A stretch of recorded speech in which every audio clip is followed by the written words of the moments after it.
some white. Have you ever seen the white ones? There's a couple of white ones.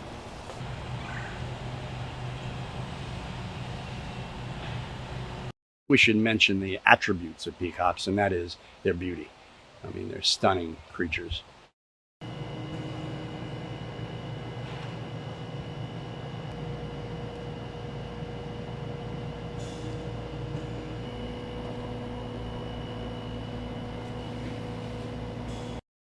My hope with the project is primarily, but not most importantly, that we get a stabilization of the peacock numbers.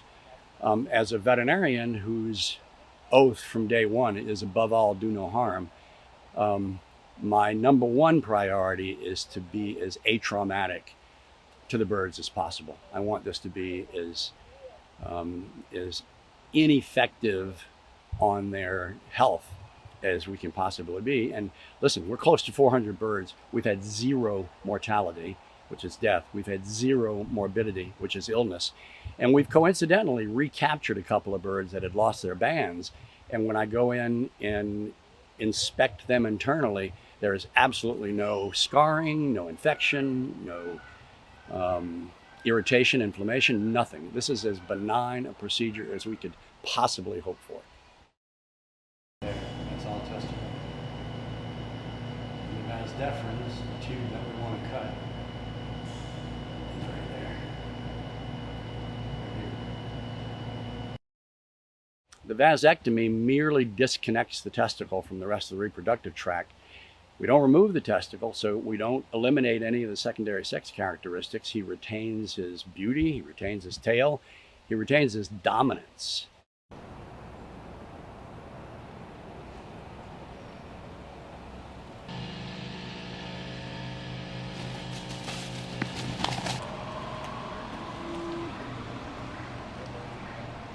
And they put a tag on her so nobody bothers her. I thought it was the boys also get tagged.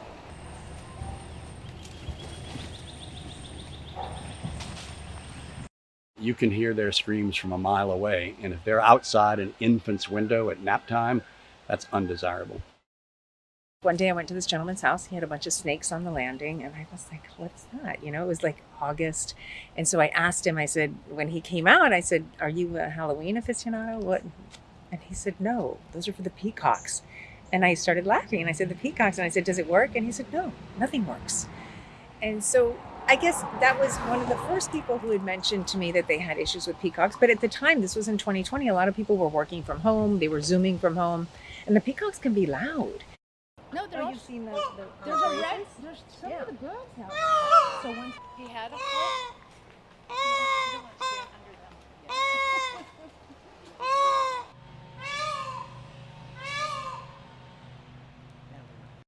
I know it's really hard to understand for people who don't live here how annoying they are. I mean, when I was growing up, there were no peacocks. You know, our neighborhoods were full of herons, blue herons, and ibises. I mean, the official bird of University of Miami is the ibis. That's what we want to see in our neighborhood. Those are the native species. And now, really, you would think that our mascot is the peacock because they're everywhere.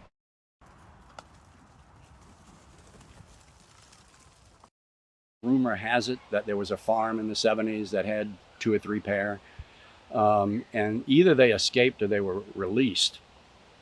I did the math on their reproductive potential, and I think people have heard how 1 in 1,000 sea turtles survive to reproductive age. So peacocks are kind of the same.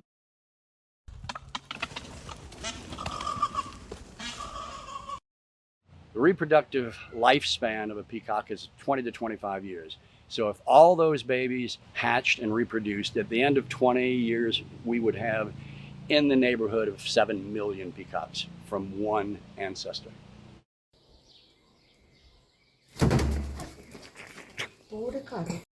A male will fight for his territory, even to the extent of attacking his own reflection in a car door.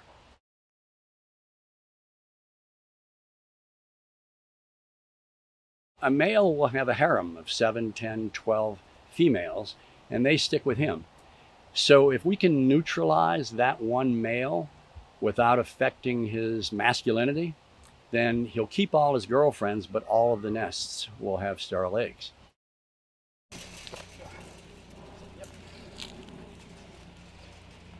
Yeah. Done.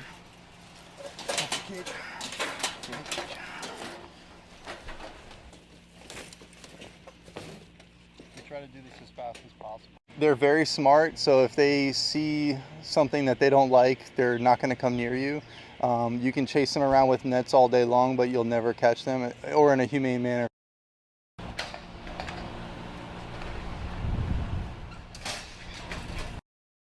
We custom build the traps to fit the amount that are at the property. And then we basically feed them constantly, get them comfortable to walking in and out of the trap. And then once we have them in the trap, then we close the door and then remove them one by one.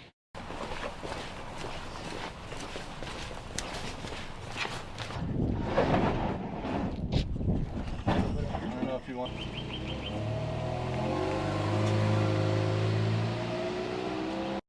We started this project 12, 15 months ago, and I'm not going to call it experimental, but it certainly was the first of its kind.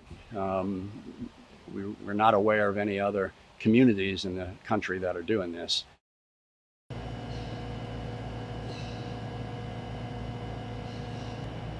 Things aren't working. Not especially. They're pretty flexible.